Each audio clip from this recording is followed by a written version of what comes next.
Hello, friends, and welcome to another edition of Transformational Astrology in 2022, coming up here. This is Henry Seltzer, and we're going to be talking about the charts that I think are indicative of what's happening in the coming year. Everybody wants to know what's going to be happening. How are we going to be dealing with things we have been struggling with in 2021, and will they come out any better? And to cut to the chase, I feel like we're still in the soup. I think we're at quite a difficult time with all countries, especially with the U.S. right now politically.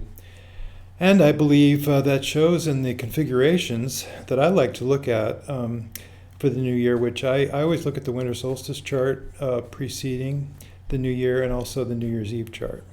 So let's take a look at those charts and see what they can tell us about what we're up to. So if we look here at the winter solstice chart. Now, you can see a few things really showing up in this chart. And of course, the most dramatic is actually this Venus-Pluto conjunction, which is completely close, less than a degree. That's as a result of Venus now being retrograde. On the 19th of December, Venus turned to retrograde motion. And here it is 2 days later, so really very close to its station point. And what it did was it was coming along in Capricorn. It caught up to Pluto and intersected with Pluto going quite slowly. That was on the 11th. And then here it was on the 19th, it turned retrograde within just a degree. So almost like the perfect storm of going slower and slower to get close to Pluto, then move a little bit past it, then station there and stay there for quite a while because it's dead still in the sky as it stations. And then moving backwards, it's still conjuncting Pluto. It's actually the second exact moving backwards was on Christmas Day, on the 25th of December. So as we look at the charts, the two charts I want to look at are also the chart for the new year, which is 8 days beyond this on the 31st, or 10 days, beyond this on the 21st. And that will be a little bit different story with Venus-Pluto, but for right now, in this winter solstice chart, which again can really tell us a little bit, or a lot actually, about the year between the winter solstice of 2021 and the winter solstice that's coming up in 2022. And incidentally, the winter solstice also of December 21st, 2020 was quite powerful and really told us that we were in the midst of a big societal shift. I apologize for the words winter solstice for those south of the equator in the southern hemisphere, where the word Capricorn solstice would be much more appropriate. So if you're down there, translate what I'm saying. I like the term winter solstice. It's the easiest to say somehow. It is, of course, the Capricorn solstice, and it doesn't depend on the northern hemisphere winter season. It's always the Capricorn solstice, the beginning, in one sense, of the year, coming as it does before January. So looking at this chart, we can see that this very close Pluto with Venus, which has to do a lot with relationships, with values. What we're seeing is that those are in transformation as a result of this chart, and I don't mean just for this December period, but for the entire year of 2022, because this chart is indicative of that time. It's like the birth chart, in a sense, of this whole winter season and year coming up. So I want you to think about this, that we have various different imprints here. For one thing, the moon happens to be a 27 Cancer, exactly opposite, almost by 1 degree off being opposite of this. And then, you can see the sun at 0 Capricorn, like the season would indicate. That's why we do this chart for the time when the sun enters Capricorn. And then look at Saturn, which rules Capricorn and is at 1050 of Aquarius. In the 2020 solstice chart, winter solstice chart, they started right here at 0 degrees, which was very interesting. Both Saturn and Jupiter did. And now they've moved, Jupiter moves faster. Jupiter's gotten to 28 degrees. It's going to go into Pisces just before the New Year's chart, actually, the end of the December month. And then let's look at at this square between Saturn and Uranus. Here Uranus is moving backwards towards Saturn at 11 degrees, so really only 20 minutes of a degree, a third of a degree separate these two at this time. So it's a very close Saturn-Uranus square representing the collision of a more conservative approach and a more dynamic, or as you might call it, progressive approach, which is indicated by Uranus, which is willing to try new things, to get out of the old patterns, to discard what is useless, which is necessary for moving forward. We saw Pluto with Uranus in the 60s when there was a whole movement toward abandoning some parts of the past that were not working, and that was the ideal. Never became fully actualized, in fact. And maybe what's happening now in this decade is some attempt to make that real, to inhabit the ideals that were developed at that time, which are also indicated by these new planets beyond Pluto, by Eris, but also by Uranus. I'm sorry, not Uranus. Haumea is this glyph here, as I've described it. And it is a little bit like a pregnant woman. She was always giving birth in the mythology. She's the goddess of the Hawaiian mythology, the mother goddess, mother of Pele, and quite prominent in this chart, as you can see from the fact that it's a T-square between the moon, Venus, Pluto, and this maybe very strong position here, which we want to acknowledge, not maybe, but we do want to acknowledge this very strong position here of Haumea. And also we see pretty strong position of Maki. And these planets have to do with finding our moral compass. They have to do with natural law. They have to do with recognizing our connection to nature, very important also in this timing. Also, really, environmental activism is an important focus, more on the Maki side, which is the activism, than on the Haumea side, which is more just understanding the connection, philosophically understanding the connection between humanity and the nature connection. That's been shown by, I have a new book out on this. Incidentally, I've been kind of missing in action from these videos for a while now. Partly as a result, I went to England and presented my work on these new planets, and it was very well received. And I have a book called The Ephemeris of Trans-Neptunian KBO Planets, just out from ACS Publications, the Ephemeris people, and that's available at Amazon. If you're interested in doing that, you can look it up there. So not only the T-square from Moon opposite Venus and Pluto, but also the trine, which is quite close too, from Jupiter in Aquarius.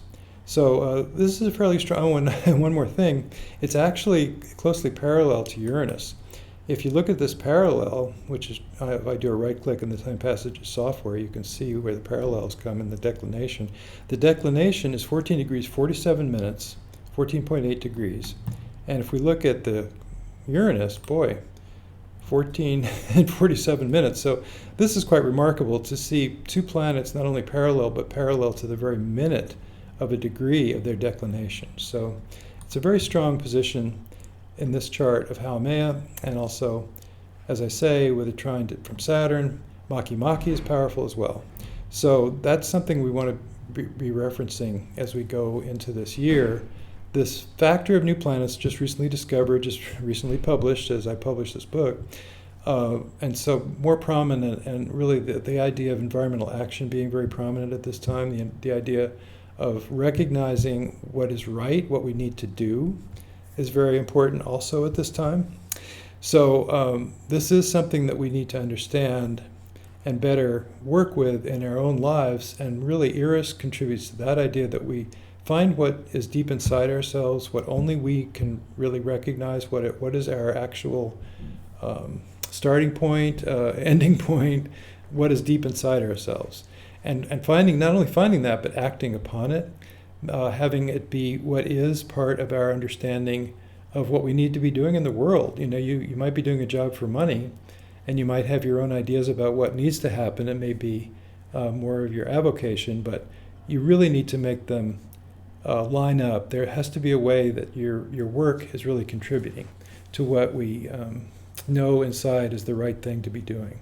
And that that is so important in these times, and that's what Eris stands for, the feminine warrior energy, to just go to depth, realize what's there deep inside, and act upon it. Acting upon strictly that, independent of early conditioning, early childhood wounding perhaps, independent of consensus attitudes, because finding your own voice, it frees you up. It makes you no longer kind of just a chip in the storm, but or the tides, but rather, you're kind of charting your own course, because whatever you articulate and whatever you say, if everybody did that, you see, that's all of a sudden it's a movement.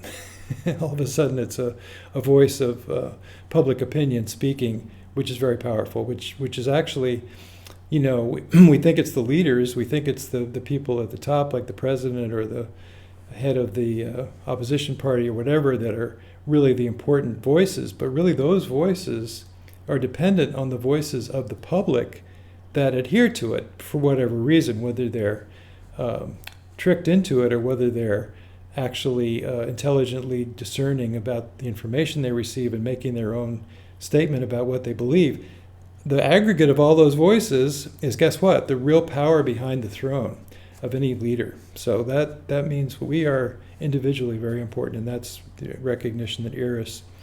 These are rising archetypes in our modern times, and they're very prominent, all of them. Eris is actually in a square still with Pluto, as it was during the year 2020 and 2021. It's only a little bit further along because it moves so slowly. And it is, in fact, only 2 degrees off of the square with Pluto that it had all last year, when Pluto was at 24 more and Eris was at 24 as well.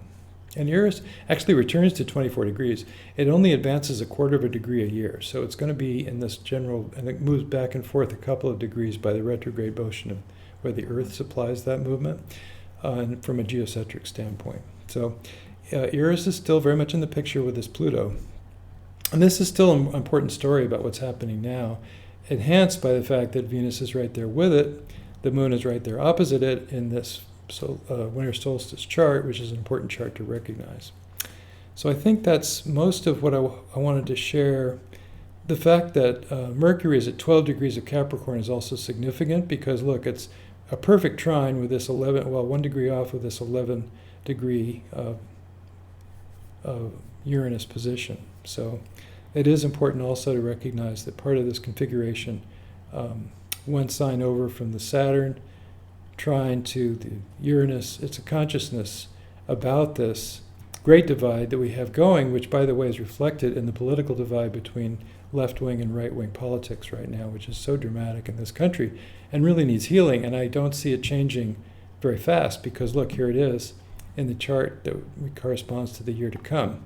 One of the charts. Let's take a look at another one. So if we look at the New Year's Eve chart, which is only 10 days further on, we find as well in this chart that there is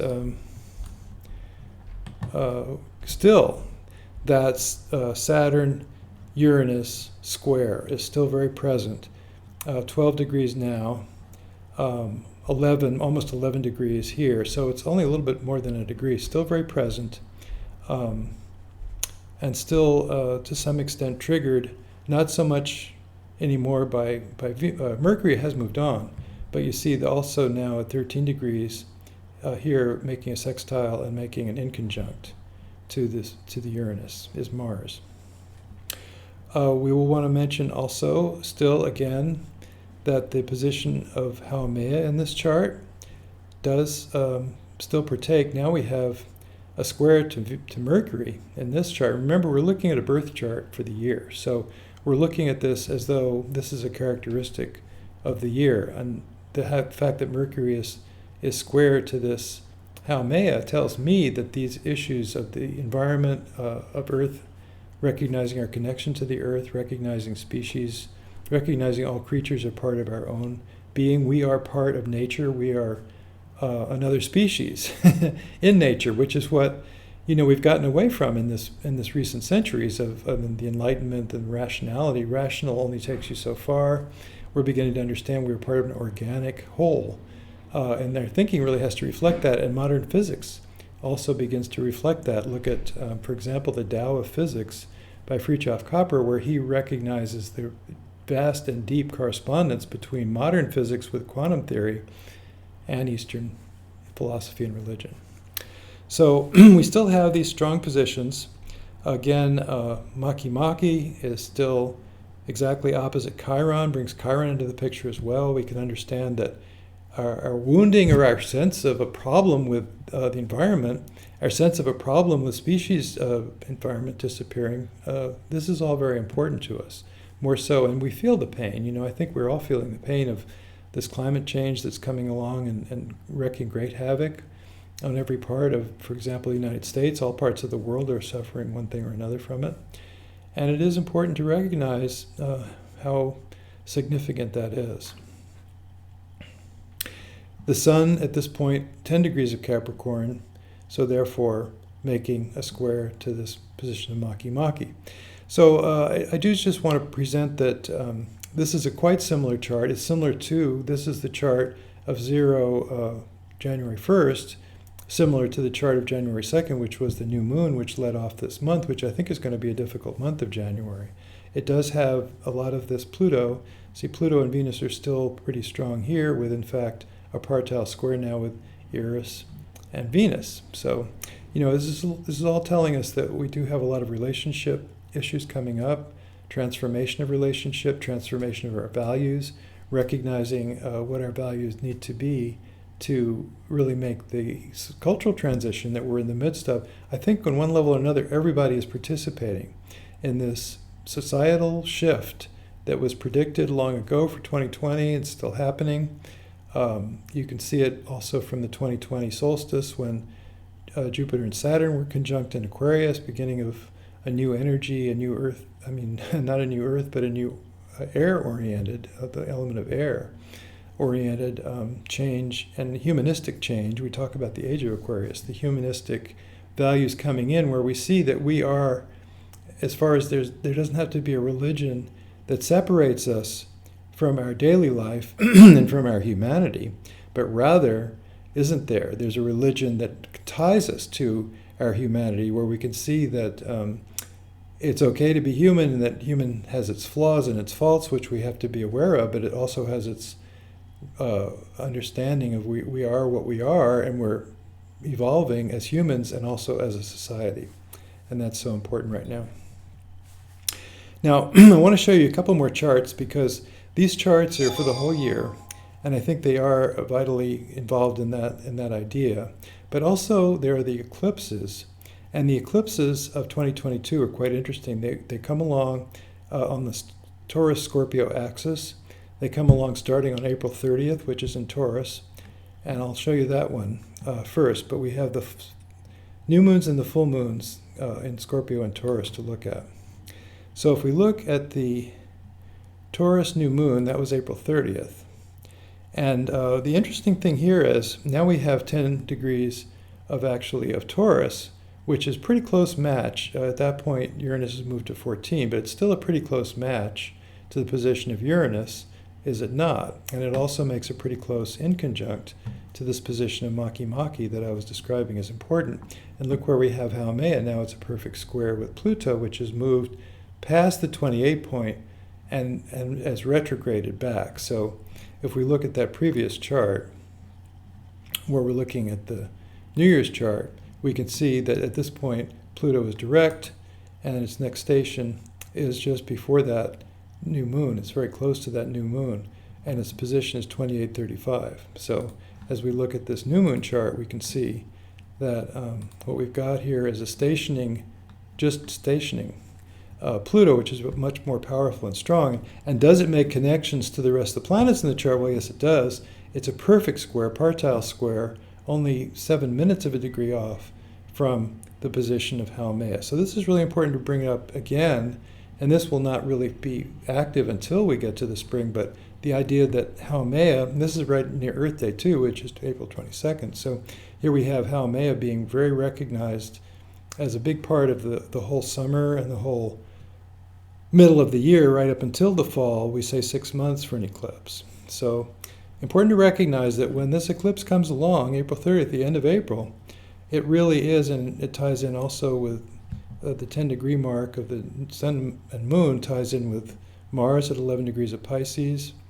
We can see that now Jupiter has been already in Pisces for the New Year chart, so it's in both the Aquarius chart for the winter solstice, but then in Pisces, it's 0 degrees of Pisces for the new moon, for the New Year chart. And then here it is, by that time it's gotten to 27, but look, so is Venus. So Venus and Jupiter in a partile connection at 27, again making an aspect to Haumea. So this is really, really kind of good stuff that's going along here. And we can see that these outer planets are really stimulated. Let's look at the chart of the full moon that follows that. That would be a full moon in Scorpio. And that is, here we go, May 15th. Another couple of weeks along. And at this point, of course, we're seeing that it's at 25 degrees, the sun and the moon. 25 degrees is significant because we have Neptune at 24 with Mars. We have Saturn at 24, almost 25, and Aquarius. So that's a square. So there's a T-square to Saturn in this full moon chart, which is a total eclipse, total lunar eclipse. And the 15-degree mark also of Venus is interesting because, well, by George, we have 14 degrees. And remember that also Uranus is here at 15 degrees, one sign over. So these are all this would be a connection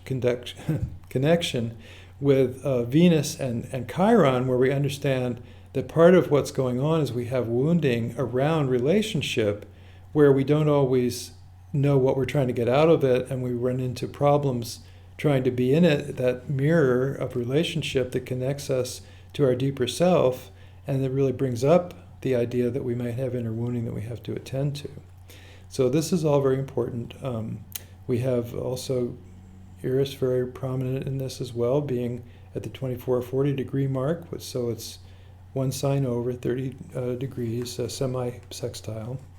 So this is all, part of this eclipse sequence for the end of April and the middle of May brings up this stuff again. So we have a lot of transformation going on, a lot of outer planet, including now Neptune, going on. These are all transformational. Pluto and Neptune are both very transformational. And we see with Uranus and emphasized as well, very similar to the 60s, when we had those ideals that we could maybe make a new world, that there could be peace, love, and harmony could be a way we live instead of just a goal or a dream. And we're seeing that along with the reaction to it, the pushback, from people that just say, no, I won't go, which is the conservative approach to trying to keep things on a more even keel and not jump off into new directions. Although, both are true, we need those new directions also. So that's the tides of this year have to do with, keeping our foot on the ground, using caution, but also being able to see beyond where we're at, being able to see how we can eliminate old dysfunctional patterns, jump the tracks of existing limitations that kept us back, or feelings of not good enough that kept us back. So important. The final charts I want to look at are the eclipses of October and November, the Scorpio new moon. And that is another chart that we want to look at. It's a partial eclipse. It's a new moon, solar eclipse. And it will be close, 2 degrees, close 29.5, so very close to the position of Haumea. Once again, bringing this in. Jupiter has now gone all the way to Aries, but it's about to cross back into Pisces. But the Jupiter in Aries is a whole different sign of Jupiter. It's a way of celebrating action and celebrating going forward into new ways of being in the world. We have Pluto at this point at 26 degrees, making a square to the Eris position at 24. So we have this pretty strong T-square still between Pluto, between Eris, Pluto, and also these positions here, 29 and 22. The midpoint is actually 26. So it really kind of chimes with Pluto that way. So again, an interesting chart, does have this kind of transformational element to it with Pluto featured. And the final chart I want to look at is a chart for November, which is the full moon in Taurus following this. And that would be November 8th, 2022, 16 degrees of Taurus, and it does have a partile conjunction to Uranus. So you can just see that all these charts, and also here's Mercury at 15 degrees. So only 1 degree away, less than 8 minutes of a degree. I'm sorry, away from the axis of this total lunar eclipse. So this is another very powerful chart. It's a chart about consciousness, consciousness of change, consciousness of intuitional connection, and we also have, look, Saturn. So Saturn is actually in a perfect. I say perfect. It's almost 2 degrees, but it's still a very close square. Well, T-square, considering the fact that we have also the full moon, the sun position at 16 Scorpio, making a T-square with Uranus to the Saturn. So we still have, towards the end of the year, Saturn-Uranus is still with us. So it's a aspect that characterized 2021 to some degree, and really also characterizes 2022. Now this is getting close to the midterm election. So, we have just an amazing time coming up where there is this great division certainly in the US, between left and right wing approaches that really sees no compromise. There's no way that these can share and be together. Once again, we have a very close aspect between, this time, Jupiter at 29 degrees of Pisces to, again, the Haumea. Maki is still part of this. It's still rather closely opposed to the position of Chiron. It's not quite as prominent as it was in previous charts, but still we have that. There's no parallels either. And the parallel here is gone. But we still have all these longitudinal positions which bring these new planets in, and I think they are getting more and more significant, that archetype of connection to nature, getting more and more significant as time goes by. So that's basically what I had to share with you. I do think that these charts are very important, that we can recognize that we're kind of in the soup, as I say. We're kind of in tough times. And it's important to recognize that and to just see how can we respond to it. So that brings up the question, how do we respond? How do we deal with these tough times? What can we do? You can hide your head in the sand, which a lot of people choose. And that's one way to ease your pain. But really we have to face, to me the best thing to do is to recognize that there's a purpose to this. In other words, are we just in this crazy times and crazy pandemic and there's nothing we can do to get ourselves out of it except just wait it out and it's for no reason? I think that's not the case. I think that we're here for a reason. We're in this cultural reset of the COVID pandemic for a reason. And I think it is that we have a more thoughtful approach, that we really look into what we're doing, look into where the society, I'm sorry, but it's not there yet. It doesn't have what it needs for a peaceful coexistence amongst all members of the society, where everybody has opportunity, everybody has what they need. Let's not have any more starvation of children. Let's try to stop having race riots, or racial difficulties that result in extrajudicial killings that we've seen, like the George Floyd situation. Let's really try to improve as a culture, and let's encourage diversity, and let's face down climate change and see what we can do to stop producing so much greenhouse gases. We really have to change if we're going to survive, and that goes for individuals as well. Individuals have to survive by evolving. That's life. You have to evolve past your current situation. So let's hope that we can all do that, make an attempt, do the best we can. That is, all you can do is the best you can. And just try to see what the lessons are for our society in these depth of changes that we find ourselves in. It's not an escape from the 2020-2021 situation. It's a further intensification, especially politically, of the 2020-2021 situation. And I think it's really important to recognize that and to not despair or try to duck away from it, but try to see what it has for us in terms of a challenge that we can meet, that we can rise above, that we can try to produce a society with all our individual efforts produce a society that will succeed and try to establish these ideals as a more concrete reality, the ideals of the 60s. Peace, love, and harmony, sharing the world, sharing the food, sharing the resources. Let's see if we can get there. So good luck with that, and I'll leave you until next time. Take care, friends, and good luck.